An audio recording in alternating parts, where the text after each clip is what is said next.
యజ్ఞోపవీతం అంటే ఏమిటి? బ్రాహ్మణులు మాత్రమే యజ్ఞోపవీతాన్ని ధరించాలా? ఈ యజ్ఞోపవీతం గురించి వేదంలో ఏం చెప్పారు? సనాతనలకి స్వాగతం. సనాతన ధర్మ కేంద్రం కామేశ్వరి వాణి సమర్పిస్తున్న వేద విజ్ఞానం కార్యక్రమంలోని మరొక ఎపిసోడ్ కు స్వాగతం. నమస్కారం గురుగారు. నమస్కారం అండి. వైదిక ప్రార్థనతో ఈనాటి కార్యక్రమాన్ని ప్రారంభిద్దాం గురుగారు. అలాగే అండి, తప్పకుండా.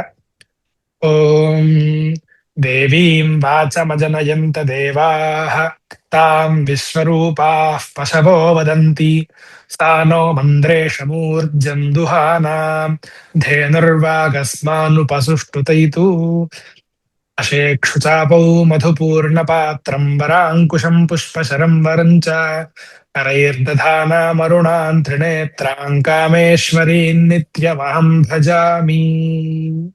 శ్రీగురుభ్యో నమః. హరి ఓం. మొదటగా గురుగారు, బ్రహ్మగారు ప్రజాపతిని సృష్టించినప్పుడే ఆయన యజ్ఞోపవీతంతో పుట్టారు అని మనకి పురాణ వచనం చెబుతుంది కదా. అలాగే ఉపనయనమైన వటువు కూడా యజ్ఞోపవీత ధారణ చేయిస్తారు. అప్పటి నుంచి కూడా అతను తప్పకుండా ఆ యజ్ఞోపవీతాన్ని ధరించే ఉండాలి కదా. అసలు ఈ యజ్ఞోపవీతం అంటే ఏమిటి? దీనికి ఇంత ప్రాముఖ్యత ఎందుకు ఉన్నది గురుగారు? దయచేసి తెలుపుతారు. తప్పకుండా అండి. మన భారతీయ సనాతన ధర్మంలో వర్ణ వ్యవస్థకు అత్యంత కీలకమైనటువంటి స్థానం ఉంది. దీంట్లో ప్రధానంగా బ్రాహ్మణ, క్షత్రియ, వైశ్యాది వర్ణాలకి ఈ యజ్ఞోపవీత ధారణ విధిగా ఉంది. వాళ్ళు ఉపనయనం చేసుకోవడానికి యోగ్యులుగా ఉన్నారు. మీరు అన్న విధంగానే ఇక్కడ బ్రహ్మ వేరు, ప్రజాపతి వేరు కాదు. బ్రహ్మే ప్రజాపతి. ఓకే. ప్రజాపతితో కూడి ఆ యజ్ఞోపవీతం ఉద్భవించింది అని అంటారు. యజ్ఞోపవీతం పరమం పవిత్రం ప్రజాపతేర్యత్ సహజం పురస్తాత్ అని స్మృతి వాక్యం. ఇది ఎక్కడ ప్రత్యక్షంగా వేదంలో చెప్పబడినప్పటికీ శృతితో పాటు స్మృతి కూడా ప్రమాణమే కాబట్టి అక్కడి నుంచి మనం ఈ మంత్రాన్ని తీసుకుంటున్నాము. వేదంలో యజ్ఞోపవీత్యేవాధీయీత యాజయేద్యజేతవా అని దేవుళ్ళు అలాగే ఈ అసురులు ఒక యజ్ఞాన్ని ప్రారంభించి దేవతలు ఏదైతే చేస్తున్నారో అదే ఈ అసురులు కూడా చేస్తున్నారు. అప్పుడు దేవతలేమో ఈ యజ్ఞోపవీతాన్ని ధరించి నియమాది తపస్సులు అలాగే బ్రహ్మచర్యం ఇవన్నీ పాటిస్తూ యజ్ఞం చేస్తున్నారు. అసురులేమో అదే యజ్ఞాన్ని నియమాలు పాటించకుండా, యజ్ఞోపవీతం లేకుండా, బ్రహ్మచర్యం పాటించకుండా, ఇటువంటి నియమాలు ఏది లేకుండా అదే యజ్ఞాన్ని వారు కూడా చేస్తున్నారు. సో చివరికి యజ్ఞం పూర్తయ్యేటప్పటికీ ఫలం మాత్రం దేవతలకే కలిగింది. ఎందుకు అంటే యజ్ఞోపవీతాన్ని ధరించి బ్రహ్మచర్యాది ఈ నియమాలన్నీ పాటించారు కాబట్టి వాళ్ళు ఆ ఫలాన్ని పొందారు, స్వర్గానికి వెళ్ళారు. అసురులు పరాభవం చెందారు, ఓడిపోయారు. వారు మళ్ళీ పాతాళంలోనే పడ్డారు. ఈ విధంగా యజ్ఞోపవీతానికి అత్యంత ప్రాముఖ్యత ఉందండి. ప్రధానంగా ద్విజులు, బ్రాహ్మణ, క్షత్రియ, వైశ్యులు ఈ యజ్ఞోపవీతాన్ని నియమపూర్వకంగా ధరించాలి. అయితే ఇక్కడ వేదంలో ఇంకొక విషయం చెప్పబడిందండి. జాయమానో వై బ్రాహ్మణ స్త్రీభిర్ణవా జాయతే. పుట్టబడేటువంటి ప్రతి బ్రాహ్మణుడు కూడా 3 రుణాలతో పుడతాడు అని. బ్రహ్మచర్యేణ ఋషిభ్య యజ్ఞేన దేవేభ్య ప్రజయా పితృభ్య ఏషవా నృణ. అంటే బ్రహ్మచర్యేణ ఋషిభ్య వేదాధ్యయనం చేయడం వల్ల ఋషి రుణము, యజ్ఞాలు చేయడం వలన దేవరుణము, పుత్ర సంతానం వలన పితృరుణము, ఈ 3 రుణాలు తీర్చుకోగలుగుతాడు అని వేదంలో చెప్పబడింది. అసలు వాడు వేదాధ్యయనం ప్రారంభించాలంటే గనక ఈ యజ్ఞోపవీతమే ప్రధానమైన విషయం కదా. యజ్ఞోపవీత్యేదాధీత, ఇందాక మనం ఏదైతే మంత్రం చెప్పుకున్నామో యజ్ఞోపవీతం కలిగిన వాడే అధ్యయనానికి అర్హుడు, యజ్ఞం చేయడానికి అర్హుడు. సో ఈ యజ్ఞోపవీతమే అన్నిటికీ ప్రధాన భూతమై ఉన్నది. అయితే అట్లాగే ఈ యజ్ఞోపవీతం ఈ దేవర్షి పితృరుణాలకి ప్రతీకగా నిలుస్తోంది. సో దీని వలన అతను తరిస్తున్నాడు, తరింపజేస్తున్నాడు.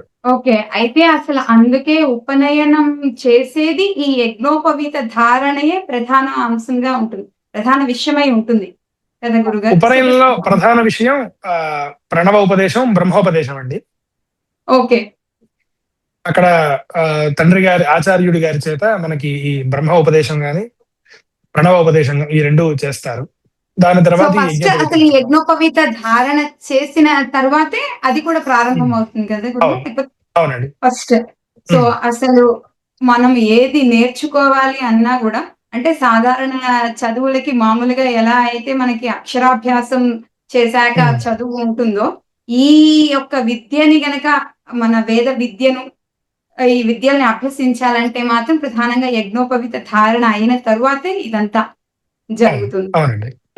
అయితే గురుగారు మనకి బయట షాప్స్‌లో కూడా ఇప్పుడు యజ్ఞోపవీతాలు లభిస్తుంటాయి కదా! అసలు మనం యజ్ఞోపవీతం కొనుక్కునేటప్పుడు అది సరైందా? కాదా? అని ఎలా తెలుసుకోగలం గురుగారు? దానికేమన్నా తెలిసే అవకాశం ఉంటుందా? ఇది చూడంగానే ఇది నిజంగా సరైన యజ్ఞోపవీతం అనేది? అయితే ఇప్పుడు మీరన్న విధంగా షాపుల్లో ఏవైతే యజ్ఞోపవీతాలు దొరుకుతాయో అవి 100కి 99% నకిలీవే అయ్యుంటాయి. అవి కేవలం దారపోగులు మాత్రమే. ఇది పూర్తిగా పత్తితో తయారు చేస్తారండి. యజ్ఞోపవీతాన్ని వడకడం అంటారు. ఆ! ఇప్పటికీ కొందరు వేద పండితులు పనసని ఆవృత్తి చెప్తూ వాటిని ఉడుగుతూ ఉంటారనమాట. ఆ! నేను మా పెదనాన్న వాళ్ళ ఇళ్ళలో చూసేదాన్ని చిన్నప్పుడు. అవునండి. సో, ఇది పత్తితో తయారవుతుంది. దీనికి 3 పోగులుంటాయి. ఆ 3 పోగుల్లో ఓకే. గూడా ఇంకా తీస్తే గనక 9 పోగులు కనబడతాయన్నమాట. ఆహా! అలాగే ఓకే. బ్రహ్మముడి, ఆ బ్రహ్మముడి కూడా ఒక విధానం ఉంటుంది. అది వేసే విధి. అంటే మధ్యలో ఒక ముడి హ్మ్. ఉంటుంది ఈ యజ్ఞోపవీతానికి. దాన్ని ఆహా! బ్రహ్మముడి అని అంటారు. ఆహా! అది వేయడానికి కూడా ఒక విశేష విధి ఉంటుంది. ఇవన్నీ ఆహా! చూసుకొని మనం దీన్ని గుర్తుపట్టాలన్నమాట. ఇవన్నీ సహజంగా ఓకే. బయట దొరకని పరిస్థితి. ఓకే. అంటే సో దాన్నప్పుడు మంత్రం ఏమన్నా చెప్తూ చేస్తారా గురుగారు? అది బ్రహ్మముడి అవునండి. వేసేటప్పుడు. హ్మ్. హ్మ్. మంత్రోచ్చారణతోనే ఆ ముళ్ళు వేసి ముడి వేయడం. అవును. ఆహా! ఓకే. ఓకే. నవతంతువులు కలిగి, ఆ నవతంతువులు కలిగిన దారాలు ఒక 3 కలిపితే అది హ్మ్. యజ్ఞోపవీతంగా అవుతుంది. హుహుహుహు. అయితే ఈ యజ్ఞోపవీతం జీర్ణమైనప్పుడు దాన్ని మార్చుకోవాల్సిన అవసరం వస్తుంది కదా గురుగారు. అది హ్మ్. మార్చుకునేటప్పుడు పాటించాల్సిన హ్మ్. పద్ధతేమిటి? అది ఎలా మార్చుకోవాలి? అప్పుడు మనం చెప్పుకోవాల్సిన మంత్రం గాని, ఏదన్నా హ్మ్. చేయవలసిన ఆచరణ ఏ విధంగా ఉండాలో కొంచెం చెప్పండి గురుగారు? హ్మ్. ఇలాగే ఎప్పుడెప్పుడు మార్చుకోవాలి అంటే గనక, మనం ఇందాక చెప్పుకున్నట్టు హ్మ్. ఏవైతే ఆ 3 పోగులు, ఆ 3 పోగుల్లో కూడా 9 పోగులు ఏవైతే ఉంటాయో, అవి హ్మ్. ఎప్పుడైనా విచ్ఛిన్నమైనప్పుడు గాని, హ్మ్. అంటే పెరిగినప్పుడు, లేదు హ్మ్. జాతాశౌచం అంటే పురుడు, మృతాశౌచం, ఆ! మైలు వీడిన తర్వాత 11వ రోజు ఓకే. ఈ యజ్ఞోపవీతాన్ని మార్చుకోవాల్సి ఉంటుంది. హ్మ్. అలాగే శ్రావణ పౌర్ణమి, ఉపాకర్మ రోజు హ్మ్. లేదు ఎటువంటి ఈ 4 కలగనప్పటికీ కూడా హ్మ్. 4 నెలలకు ఒకసారి మార్చుకోవాల్సి ఉంటుంది. ఈ విధంగా ఓకే. మనం అప్పుడు దీన్ని జీర్ణోపవీతం అని అంటాము. హ్మ్. ఆహ్, ఎప్పుడైతే ఈ పాత జన్యం ఏదైతే మన దగ్గర ఉందో దాన్ని అట్లాగే ఉంచుకొని మమ శ్రౌత స్మార్త నిత్య నైమిత్తిక కర్మానుష్ఠాన యోగ్యతా సిద్ధ్యర్థం నూతన యజ్ఞోపవీత ధారణం కరిష్యే అని చెప్పి సంకల్పం చేసుకొని ఆ నూతన హుహు. యజ్ఞోపవీతాన్ని అలంకరించుకొని ఆచమన చేసి యజ్ఞోపవీతం పరమం పవిత్రం అనేటువంటి మంత్రాన్ని ఉచ్చరించి ఆ యజ్ఞోపవీతం వేసుకోవడం, తర్వాత ఆచరణ చేయడం, మళ్ళీ 2 యజ్ఞోపవీతాలని కలిపి గాయత్రీ మంత్ర జపం చేయడం. హుహు. ఆ తర్వాత ఉపవీతం ఛిన్నతంతుం జీర్ణకశ్మల దూషితం విసృజామి యశో బ్రహ్మవర్చో దీర్ఘాయురస్తుమే అనేటువంటి మంత్రాన్ని ఉచ్చరించి ఆ జీర్ణమైనటువంటి పాత యజ్ఞోపవీతాన్ని తీసివేయడం. ఆ తీసివేసినటువంటి యజ్ఞోపవీతాన్ని ఎక్కడ పడితే అక్కడ పడేయకుండా చెట్ల మొదల్లో కానీ, హ్మ్. ప్రవాహంలో కానీ హుహు. వదిలేయడం ఆచారంగా నడుస్తోందండి. ఈ విధంగా యజ్ఞోపవీతాన్ని మార్చుకోవడం ఇది. దీంట్లో బ్రహ్మచారి అయితే ఒక యజ్ఞోపవీతం, గృహస్థుడైతే 2 యజ్ఞోపవీతాలు. ఆ 2వ యజ్ఞోపవీతం తర్వాత ఎప్పుడు ఈ గృహస్థుకి ఉత్తరీయం అనేది ఉండాలి. హ్మ్. సో ఆ ఉత్తరీయార్థం మూడవ యజ్ఞోపవీతాన్ని కూడా ధరింపజేస్తారు. తమిళ దేశంలో అయితే మనకి తృతీయ వస్త్రం అని అంటారనమాట. అంటే కింద ఒకటి కట్టుకుంటాం, పైన ఒకటి వేసుకుంటాము. ఇది కాకుండా మూడో వస్త్రం కూడా ఒకటి కట్టుకొని ఉంటారు ఆ! ఆ! నడుంకి. పైన అదేనా ఆ గురుగారు? అవును. ఆ! ఆ దాన్ని తృతీయ వస్త్రం అంటారు. అందుకే తమిళులు 2 యజ్ఞోపవీతాలు ధరించి ఇది వేసుకుంటారనమాట.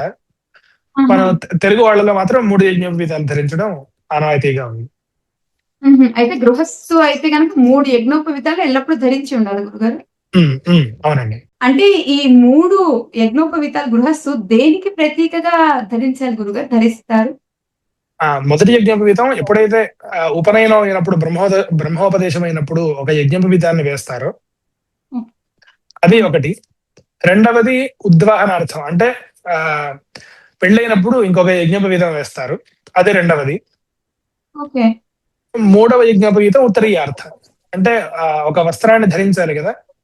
మనం హ్మ్. ఇందాక చెప్పుకున్నట్టు తమిళులు ఏవైతే అదే. ఒక ఆ! మూడవ వస్త్రం ధరిస్తారో ఓకే. దానికోసం అనేది ఈ మూడోది. ఓకే. ఇది సహజంగా తమిళులు 2 యజ్ఞోపవీతాలు ధరించి మూడవది వస్త్రం కట్టుకుంటారు. హ్మ్. మనం తెలుగు వాళ్ళలో మాత్రం 3 యజ్ఞోపవీతాలని ధరిస్తున్నారు. అంటే పైన వస్త్రం లేకపోయినా ఆ మూడో యజ్ఞోపవీతమే దానికి ప్రతీకగా ఉంటుందన్న ఉద్దేశంతో. ఓకే. అంటే జీర్ణమైనప్పుడు ఎప్పుడు కూడా 3 3 మళ్ళీ యజ్ఞోపవీతాలని ధరించాలి. మార్చుకోవాలి. అవును. ఒకదాని తర్వాత మార్చుకోవాలి. ఒకటి. ఓకే. ఆ! ఆహాహా! అంటే ఏదైతే జీర్ణమైందో అది గాదు. ఎప్పుడు గృహస్థు ఎప్పుడు మార్చుకున్నా సరే మూడిటిని హ్మ్. తీసి మళ్ళీ ఒక కొత్త మూడిటిని మళ్ళీ కొత్త వేసుకోవాలి. మూడిటిని వేసుకోవాలి. అవునండి. చాలా సంతోషం గురుగారు. మాకు అన్నీ గూడా చాలా వివరంగా అర్థమయ్యేటట్టుగా తెలియజేశారు. మరలా మరొక ఎపిసోడ్ ద్వారా మరిన్ని విషయాలను తెలుసుకునే ప్రయత్నం చేద్దాం గురుగారు. ధన్యవాదాలు. నమస్కారాలండి. విన్నారు కదండీ!